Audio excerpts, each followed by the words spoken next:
Olá, seja bem-vindo a mais uma edição do OAB no Ar. A palavra da diretoria vem com a doutora Lúcia Robalo. Com Paulo Schiff, o assunto é direito do consumidor. Sérgio Guimarães entrevista o desembargador Celso Pio. Comissão Covid-19 especial da OAB adequa as instalações para atender advogados e o público. E Rodrigo Julião com a palavra do presidente. Começa agora mais uma edição do OAB no Ar.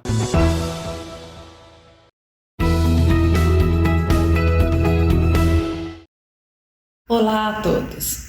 Hoje eu me dirijo a você, colega advogada, acadêmica de direito, de todas as idades. Nós, a OAB Santos, em parceria com a OAB São Paulo, estamos desenvolvendo a campanha Pare Aí Você Sabe Seus Direitos. Na verdade, a pandemia aumentou e muito a violência contra as mulheres, e entre elas as advogadas. Então, nós queremos dar apoio a todos, em especial aos nossos colegas, para que denunciem, para que deixem de ter medo e pensem, não estamos sozinhos, temos a OAB Santos ao nosso lado. Em breve teremos material farto disponível em nosso site e, junto com as comissões da mulher e da violência doméstica, vamos dar início às atividades dessa campanha. Pedimos que você participe. Pense bem, você que defende com tanto agarro a seus clientes, não deixe de se defender, não deixe a violência ser presente na sua vida.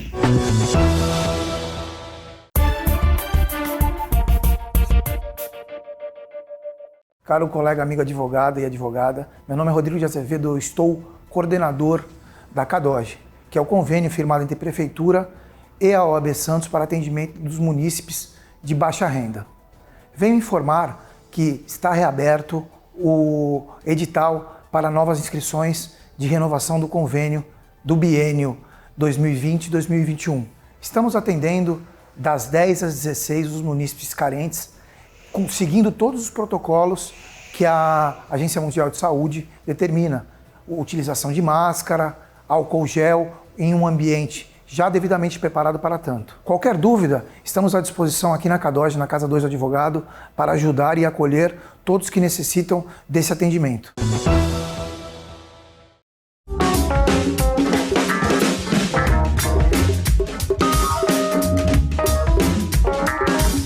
Olá, nós estamos aqui hoje para informar-nos sobre o relançamento da cartilha da hepatite C, que é de autoria do Grupo Esperança. Esse relançamento se fez necessário por conta das inúmeras mudanças que houveram com relação ao tratamento, principalmente, e também acerca da legislação.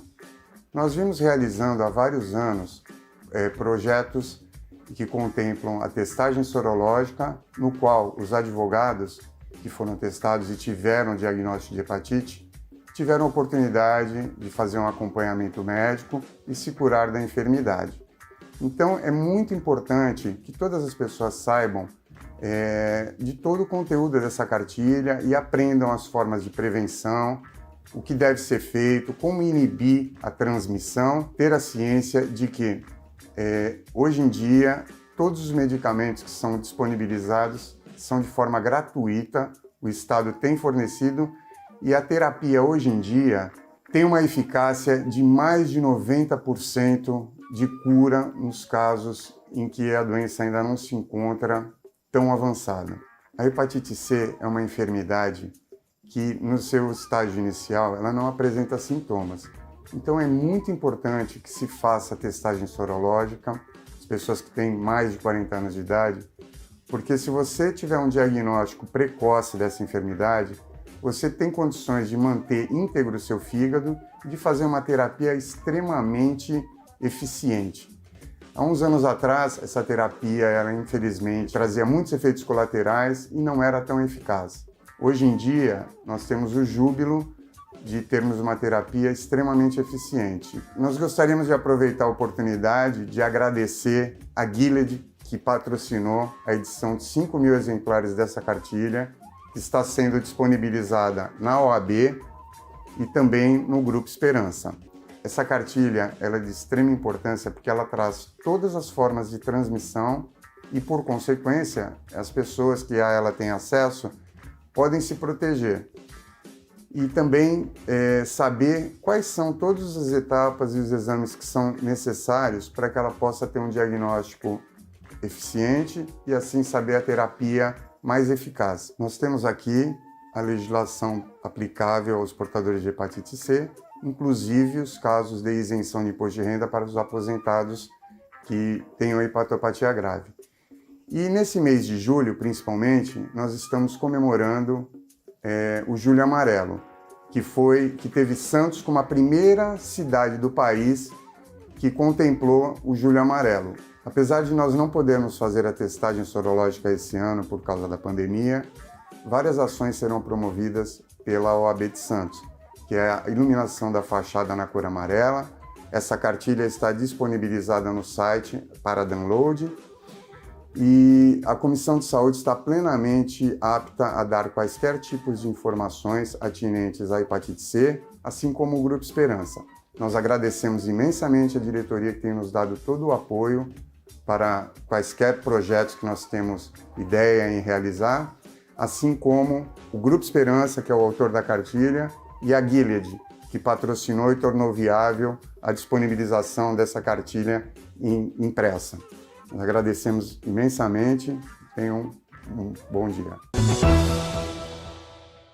A Ordem dos Advogados do Brasil, subseção Santos, desempenha papel importante de representação da sociedade civil, o acesso à justiça. Desde abril de 2020, com o isolamento social, criou-se a Comissão Especial Covid-19, que implantou um protocolo segundo as medidas de biossegurança da OMS e do Ministério da Saúde. O uso obrigatório de máscaras e higienização das mãos com álcool gel a 70% foram algumas das providências que asseguraram ao advogado continuar seu trabalho.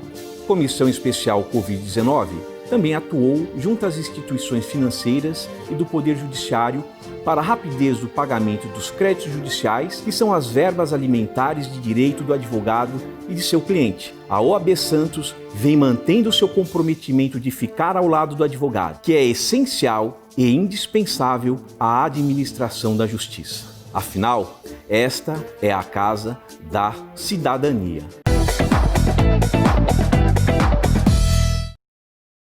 Olha, o advogado ele precisava, justamente por se tratar de verbas de caráter alimentar, de ter maior agilidade no pagamento de determinados créditos judiciais, como os precatórios. E houve em determinado momento que as instituições financeiras elas não entendiam muito bem que a advocacia é uma atividade essencial e indispensável não só à administração da justiça, mas como também ao próprio cidadão. E houve então a necessidade de se propor algumas medidas judiciais de relevância, como uma segurança em face de uma instituição financeira, e obtivemos sucesso a tal ponto dessa instituição financeira entender a necessidade que é a prestação de serviço do advogado e fazer uma parceria ideal justamente para que não apenas o advogado, mas também a sociedade pudesse, nesse tempo de pandemia, receber os seus créditos de natureza alimentar. Uma preocupação, de toda a sociedade de que o advogado tenha segurança na sua prestação de serviço.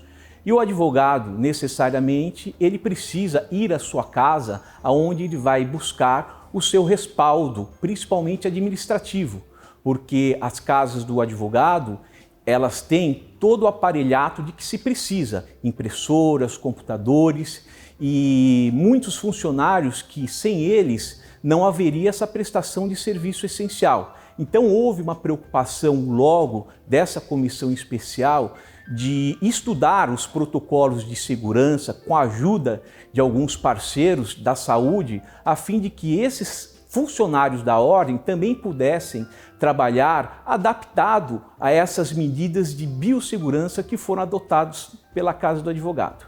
Estabelecer essa parceria não foi muito fácil, porque para quem é da área da saúde não entende a área da justiça, né? Mas com o relacionamento que formou no grupo, com as devidas explicações, acabou formando o protocolo necessário. Eu acredito que a sociedade, o ser humano, precisa cumprir o protocolo. Uma vez que nós, sendo advogados, sabemos a necessidade de se cumprir regras em primeiro lugar, eu tenho fé que o advogado, sim, vai cumprir todos os protocolos. A facilidade é de saber cumprir regras, né?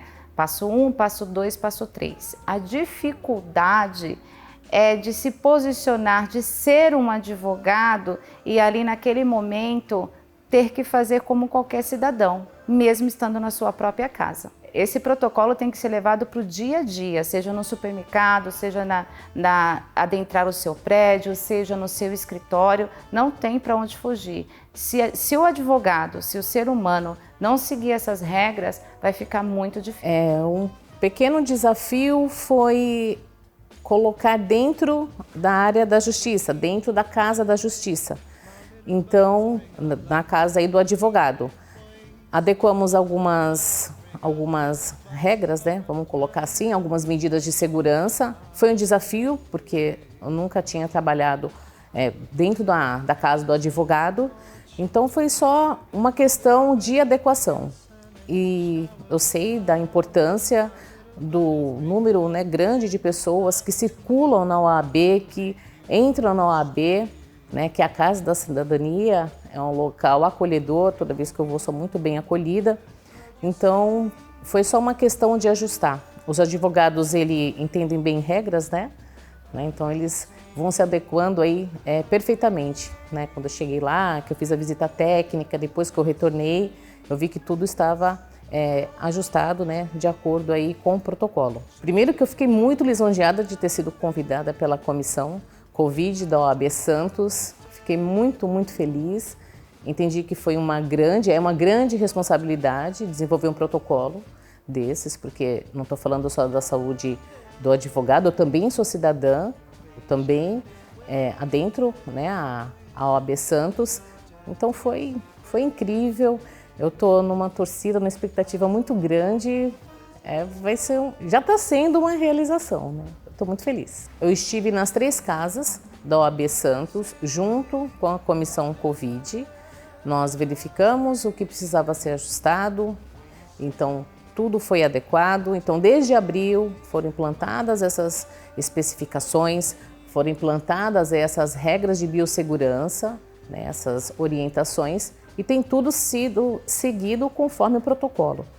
Então, cabe aí ressaltar que a casa encontra-se perfeitamente segura, adequada, dentro das normas de biossegurança da OMS e do Ministério da Saúde. O pessoal aí cumpriu aí direitinho o trabalho. Foi muito boa essa parceria. Em tempos de isolamento social devido à Covid-19, a Subseção Santos, através de sua diretoria, comissões e equipes de tecnologia e comunicação, estão dia a dia mais atuantes, trazendo importantes assuntos em debate através de lives nas principais redes sociais e disponibilizadas posteriormente no canal exclusivo da OAB Santos no YouTube. Assuntos institucionais da rotina judiciária, temas importantes como porto, direito de família, meio ambiente e saúde têm pautado as lives que estão disponibilizadas para a sua consulta.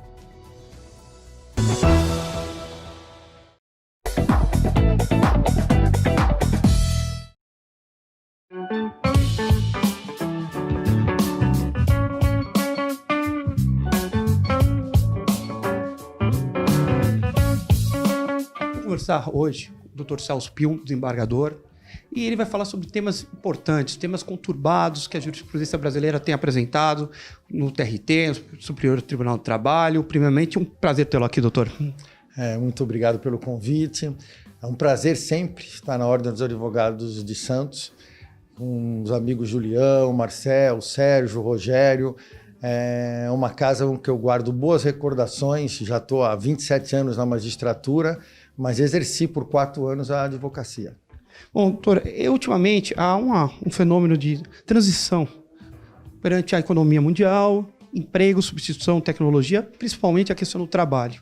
E temas polêmicos vêm surgindo em razão dessa mudança global, mas atingindo, na verdade, o dia a dia do brasileiro. E temas como questão do Uber, questão do Uber Eats, entrega, trabalho informal que tem aparecido. Essas são decisões bem polêmicas, né? O direito do trabalho, a relação de trabalho é dinâmica e o direito do trabalho não pode deixar de dar resposta a essas novas formas de prestação de serviços. São questões aí que estão em todos os tribunais, a jurisprudência vai se consolidar aos poucos, é um aspecto sadio. Os trabalhadores buscam a justiça, buscam reconhecimento dos direitos e a Justiça do Trabalho vai interpretando as normas trabalhistas para dar uma solução frente a essas novas formas de prestação de serviço. Em termos, provavelmente na palestra vai ser dito, em termos específicos, essa questão que trouxe muita discussão e algumas decisões até surpreendentes, né, como dando vínculo trabalhista a motoristas, por exemplo, do Uber e tudo mais. Como é que o tribunal tem enfrentado essas situações? Então, a doutrina e a própria jurisprudência está bem dividida, tá?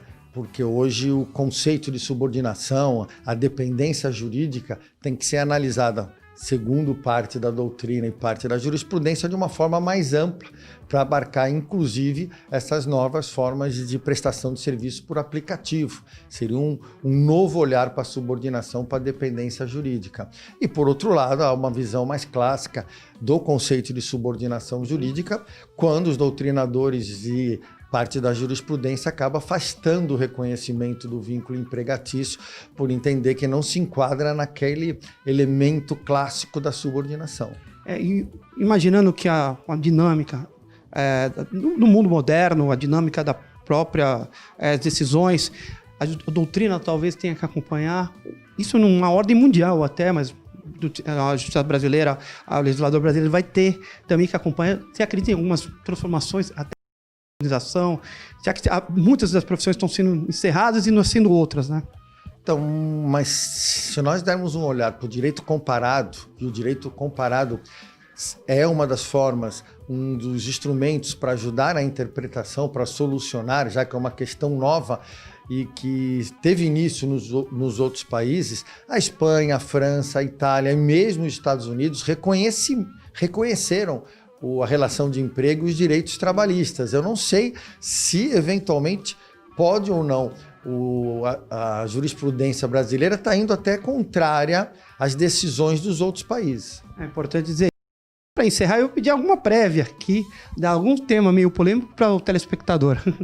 Então, eu vou tratar dos temas polêmicos e tentar dar uma visão do controle de convencionalidade, porque com a reforma trabalhista, e aí surgiram grandes discussões, interpretações quanto à aplicação ou não dos dispositivos da reforma, e muitos deles podem ser solucionados exatamente por meio do controle de convencionalidade, porque as normas internacionais de direito do trabalho têm o status, a natureza jurídica de supralegalidade, estão acima da legislação infraconstitucional, e caso algum dispositivo da reforma não passe por esse controle de convencionalidade da norma internacional, deve ser afastado para que seja reconhecido o direito anterior ao trabalhador. Eu acho que essa é uma questão polêmica, nova, que os advogados podem utilizar como um instrumento na busca para salvaguardar o direito dos trabalhadores. Você colocou um tema importante, até antes de terminar, que é essa questão realmente E aí eu li um artigo do Bill Gates há anos atrás, e o Bill Gates ele alertava já sobre as transformações, e ele dizia que talvez os estados teriam que obrigar as empresas a criar uma taxa, criar algum imposto específico para as pessoas que estariam desempregadas, né? Mas, como você colocou, talvez tratados internacionais tenham que ser absorvidos pelas legislações nacionais, com o intuito também de uma alteração. Eu acho que isso seria um futuro, né? Eu acho que está em grande evolução. Não teremos futuramente trabalho para todas as pessoas. Esse trabalho, essa entrevista do Bill Gates, eu li esse trabalho, foi feito na Califórnia, no Vale do Silício, porque exatamente não terá emprego no futuro para todos. Inclusive com a revolução 4.0, inteligência artificial. Então, uma forma de você respeitar o direito, a eficácia dos direitos fundamentais, o respeito à dignidade humana e da dignidade humana do trabalhador é através da criação de algum imposto para que crie, segundo esse artigo, uma renda mínima universal que dê uma condição mínima de vida para todo ser humano. O tema é muito interessante, mas o nosso tempo é escasso. Eu quero agradecer ao Dr. Celso por abrilhantar aqui a nossa casa. Espero vê-lo de novo. Tá, muito obrigado e eu espero aí, estou sempre à disposição para qualquer convite da ordem.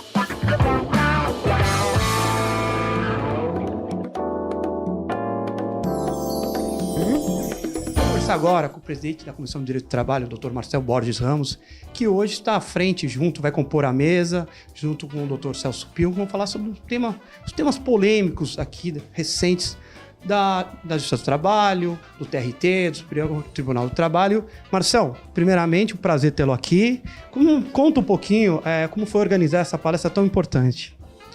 Então, a princípio seria uma reunião para os membros da Comissão, né, de Direito do Trabalho, só que até os membros acharam o tema interessante e começaram a convidar outros colegas e achamos melhor fazermos essa palestra no salão principal da OAB, por conta até da procura, um tema polêmico que são os julgamentos recentes, aí, entendimentos das turmas do tribunal, e chegou até o ouvido dos servidores públicos por serem decisões recentes.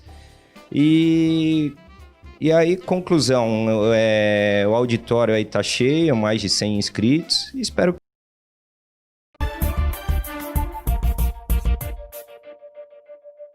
O OAB no Ar vai receber agora a secretária da Comissão de Direito do Consumidor. O assunto está na ordem do dia. Tem a Lei de Proteção de Dados que até agora ninguém sabe se vai funcionar ou não. Vai funcionar, Viviane Pontes? Vai funcionar. Olá a todos, é uma honra estar aqui com vocês. Acredito que a lei vai funcionar sim. Há vários mecanismos que vêm sendo previstos e se a implementação ocorrer, ela vai ser muito útil para o Brasil. Atualmente, em cidade grande no Brasil, as pessoas vendem os dados das pessoas. Isso vai parar? Exato. A lei prevê que sim. É necessário consentimento para que esses dados, então, sejam transmitidos. A transmissão de dados, inclusive, é uma das modalidades do tratamento de dados. E é isso que disciplina a Lei Geral de Proteção de Dados. Há o tratamento e esse desvio de dados. Há punições severas para quem o fizer sem consentimento. Essas punições podem chegar, por exemplo, até um montante de 50 milhões de reais, 2% do faturamento, o que deve inibir bastante essa prática. Agora, tem empresas que lidam com o cadastro de clientes como se fosse propriedade delas, né? Exato, existe, né? O Código de Defesa do Consumidor tem mecanismos para coibir práticas abusivas nesse sentido, mas a Lei Geral de Proteção de Dados é ainda mais específica, porque ela acaba não só punindo essas atividades, essas atitudes, como também regulamentando a forma como deve ocorrer esse tipo de manipulação. Então, nesse sentido, agora essas empresas que tratam esses dados pessoais de outros como se fossem seus, vão ter que instituir as figuras do encarregado ou DPO, Data Protector Officer, que existe já na legislação europeia. Vai ter que ter um encarregado, que é justamente esse, o controlador, que é o responsável pelas decisões. Ele vai ter que ter o operador também, a figura que lida com os dados em si. E já que haverá essa estrutura dentro das entidades, inclusive as entidades públicas, os dados pessoais serão tratados com muito mais respeito e não como uma propriedade, então, dessas entidades. Agora, Viviane, no Brasil tem lei que pega e lei que não pega. Essa aí já foi aprovada, já pegou, vai pegar? Quanto tempo vai demorar para pegar? Há uma grande preocupação nesse sentido, porque ela foi editada então em 2018. Há essa vacatio legis, que é esse prazo para adaptação de 24 meses, e ela passa a vigorar agora em agosto de 2020. O que acontece então? Acredita-se que ela vá pegar, porque teve uma legislação agora em dezembro de 2019 que a alterou para torná-la cada vez mais implementável. A partir dessa nova legislação, que já altera a que nem entrou em vigor ainda, foi criada a Autoridade Nacional de Proteção de Dados, que é um órgão vinculado à Presidência da República. A função é justamente fiscalizar a implementação dessa lei. Então, há todo um desejo, sim, da classe política e também da sociedade civil para a implementação dessa lei.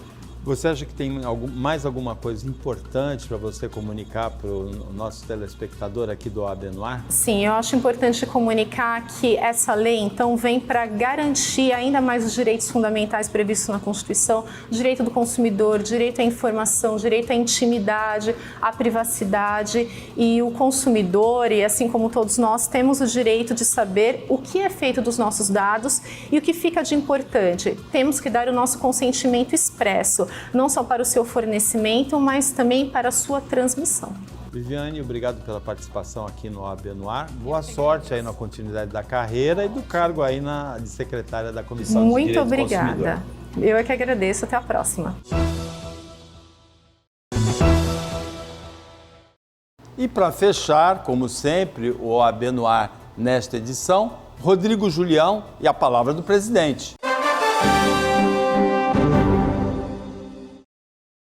Olá, colegas advogados e advogadas. Minha fala de hoje é sobre o acesso à justiça em época de uma pandemia que ainda desconcerta a ciência.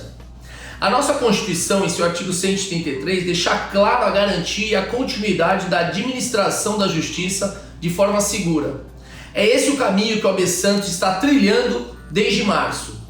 Estamos atentos em todas as frentes possíveis de prevenção do Covid-19 entre nossos inscritos, tanto com medidas de segurança e higiene reforçadas dentro das 3 casas, como constantes pedidos aos órgãos competentes que possam entender que o acesso à justiça se faz com acesso aos processos e também a todos os seus pagamentos. O acesso à justiça é um direito fundamental da sociedade, representada por nós, advogados. Os processos físicos merecem atenção especial também dos tribunais, que ensaiam a volta em trabalho escalonado e com pessoal reduzido a partir desse mês. A sociedade não pode mais esperar. Enquanto isso, presenciamos uma enorme preocupação para a abertura do comércio, essencial para a economia, sim. Só que gostaríamos que o acesso à justiça do cidadão também merecesse a mesma preocupação, as mesmas tentativas de um mínimo de solução desde o início da pandemia. Ou seja, é este o tempo para o advogado pegar seus processos físicos e digitalizá-los, uma tentativa de minimizar todos os prejuízos. Em se tratando de direito fundamental, a OAB Santos, desde abril, criou um comitê emergencial da Covid-19. Medidas sanitárias de prevenção ao vírus foram implantadas nos departamentos de inscrição e certificação digital. Garantimos a atuação profissional de nossos inscritos, mesmo com número reduzido de funcionários. Essas medidas auxiliam nossos advogados, foram descritas em protocolo, indicadas ao prêmio Inovare, que valoriza as boas práticas que defendem o direito de toda a sociedade. Em 16 anos de existência, o prêmio é a primeira vez que a OAB Santos é indicada por seu trabalho em garantir sempre o acesso à justiça de quem vive e de quem precisa que seus direitos sejam devidamente respeitados. Parabenizo nossa comissão especial e toda a diretoria, que sempre muito atentos às questões que envolvem o pleno funcionamento da nossa subseção. Como falei em outras ocasiões, a pandemia vai passar e sairemos dela com a sensação não apenas de dever cumprido, mas também todos ainda mais fortes. Muito obrigado. Você acabou de conferir mais uma edição do OAB no Ar, o programa que traz para você tudo o que acontece aqui na 2ª subseção do Estado de São Paulo.